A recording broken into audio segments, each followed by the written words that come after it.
Hi there, Elise again with another in my series of video blogs about how to get no feedback from Elise. I've been talking a lot about theme, plot, lead character, structural elements, all that sort of stuff.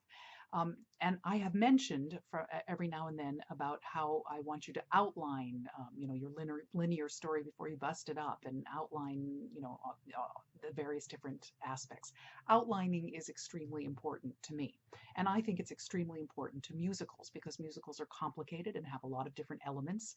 And it can be a lot easier to put them together in an outline form and get feedback on the outline and revise it and make sure all your collaborators are on board with it and it's all making sense before you actually move forward. Now, I have my own personal set of rules, my personal rules for an outline. They don't have to be your rules. They are not the only rules in the world, but I'm going to talk to you about my rules for how I think you can make an outline the most useful to you. I think of an outline as a blueprint for what the team will use. Actually, it's a blueprint for what the book writer will use to write a rough draft of the book from which the team will then do the song spotting and write the songs. It's not to say that there's only one way to write a musical. I think this is a particularly effective way to do it. I'm not going to tell you it's the only way, but I think it's worth a try because I think it's pretty effective. So I think spending some time in outline, make sure it's right, it can be really useful to you. Now, as I was saying, my rules about an outline mean that an outline is a present tense telling of the action of the story, the important action. You don't have to tell me, you don't have to write in your outline, she gets up and walks across the room and pushes her hair away from her face. It's not that, but you can say she picks up a gun and shoots her friend. It's a present tense telling of the action of the story. And there are some other rules that I'm going to give you to help make sure that you're writing an outline that I think will help you really see whether or not you've got your structure right and whether or not your theme is playing out and your lead character is going on a journey that makes sense. These rules that I'm about to talk about are designed to help your outline make sure that all those other things are happening. Now I have something that I have something called the Outlining Lab, which is available online, where I go into a lot of detail with many long videos and exercises and assignments, and you can be working on a specific outline. I'm not going to try to cover all of that in this little vlog. You're welcome to check it out at writingmusicaltheater.com. It's called the Outlining Lab. But I also offer something that I call a warning from your dramaturg that I wrote out once to hand out to some of my students about warning them in advance about the kinds of things that I'm going to be looking for in an outline that I'm going to say, don't say it like this, say it like this, because it will help make sure all these other things are happening. And I'm going to mostly just sort of read that to you right now, my warning from your dramaturg. So for instance, let's start here. Don't draw conclusions. And the illustration of that is in your outline, don't say he is angry. Instead say he throws a chair against the wall. So what I'm trying to show you there is you don't want your outline to draw the conclusion he is angry. Let the audience draw that conclusion, the audience for your outline, by describing an action that you are hoping will lead them to that conclusion. If you simply write the conclusion, he is angry, you will feel like you've done your job as a book writer. The audience knows he's angry.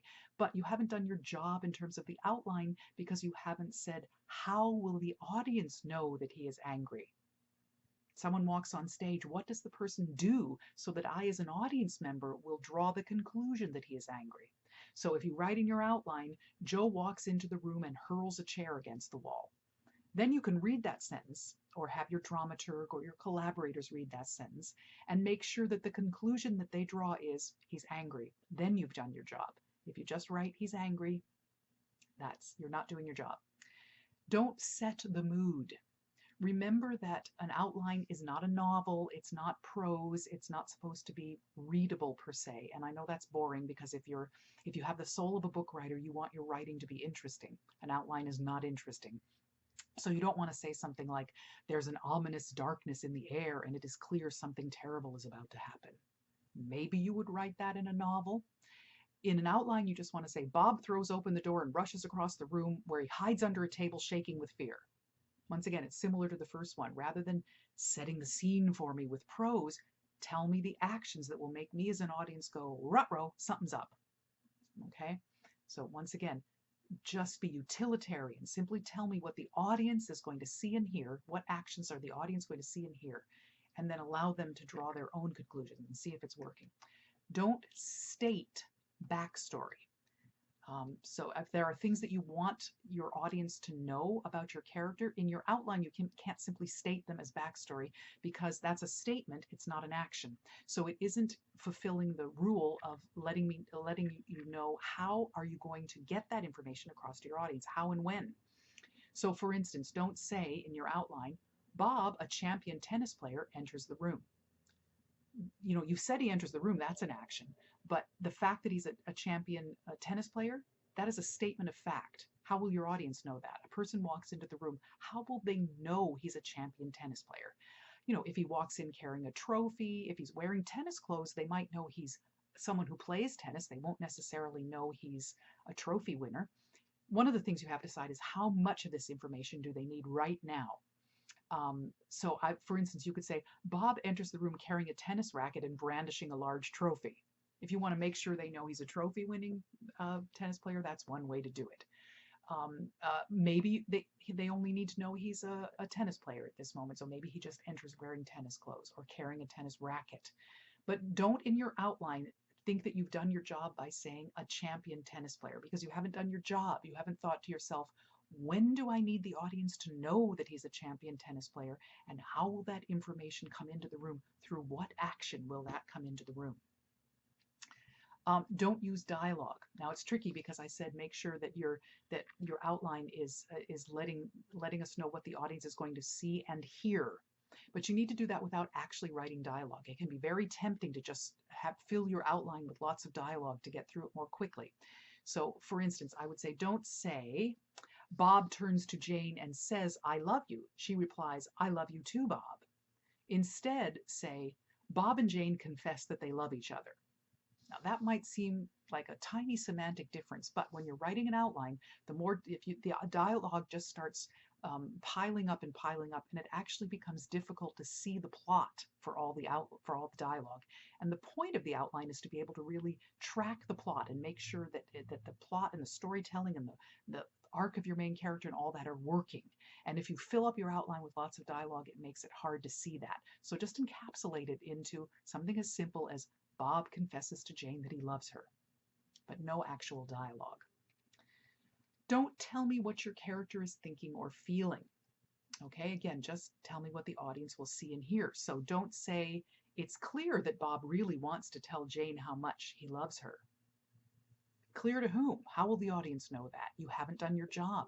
Instead, say something like, Bob begins to speak but then changes his mind. Now note that won't give you all the information. We know he was going to say something. We don't know what he was going to say. But that's because, again, you have to make your decisions about how much do you want your audience to know when. So if you simply state what you think is clear, you're making an assumption that it's going to be clear to the audience. Write the action and then see if the person reading your outline, your collaborator, your director, your dramaturg, see if they understand. Don't just state it and think that your work is done. And also remember that your audience doesn't necessarily need to know all this information now. Your outline is your opportunity to create a blueprint of when will they get what information and how will they get it. Don't be vague about your setting or the size of your cast. Your outline is a place for you to start to figure that sort of thing out. So you don't want to say something like, he walks into a saloon filled with customers, or more to the point, don't say something like, let's see, what's a good example? Something like,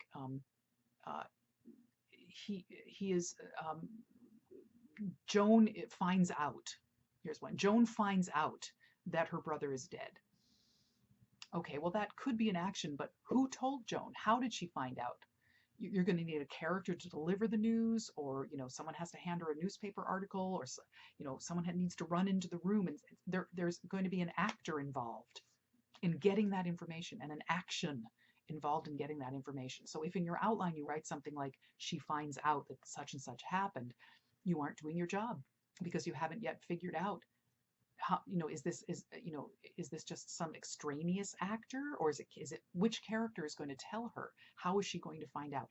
This is what your outline is for, is to make these decisions. So it's okay if in your first draft of the outline you just say, he walks into the room and there are a bunch of customers. But at some point you're going to have to think, is this a nameless, faceless ensemble? Are there, does he walk in and he sees, Joe and Amy and Jim, and these are characters in your show? You're going to, as you refine your outline, make sure that you are more and more specific. Don't be vague about these things. Okay, now here's a tough one.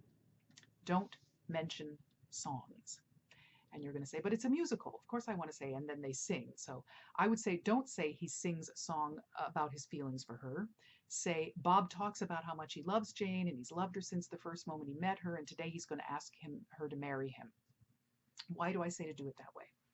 If you simply say there's an opening number here, or there's a ballad here, or he sings how he feels here, you are leaving all of the plot that's going to be involved in that song up to the imagination of your songwriters, instead of controlling that as the person writing the outline, as the book writer. What is the story you're telling? So write the story. Yes, it probably will be a song. It's probably going to be pretty clear in your outline where you think some of the songs should go. But don't worry about that yet. In your outline, just tell the story. Yes, it will be musicalized, but the story will be musicalized, so you need to make sure you're telling the story. And if you simply say he sings a song, we don't know what the story is of the song. So you can have a lot more control over where songs happen and what they're about if you tell the story and don't just simply jump over it by saying he sings here. So there are a lot of other things that I could talk about. But those are some of the things that I've discovered along the way happen in the language of an outline. Try to stay true to these things. It's tough. Outlines are dry, they're boring, they're dull. As writing, they're boring writing, but they're an essential tool that will be really important to you to make sure you can track that everything is happening the way you want it to. So think about all of that when you are writing your very, very important outline. Thanks.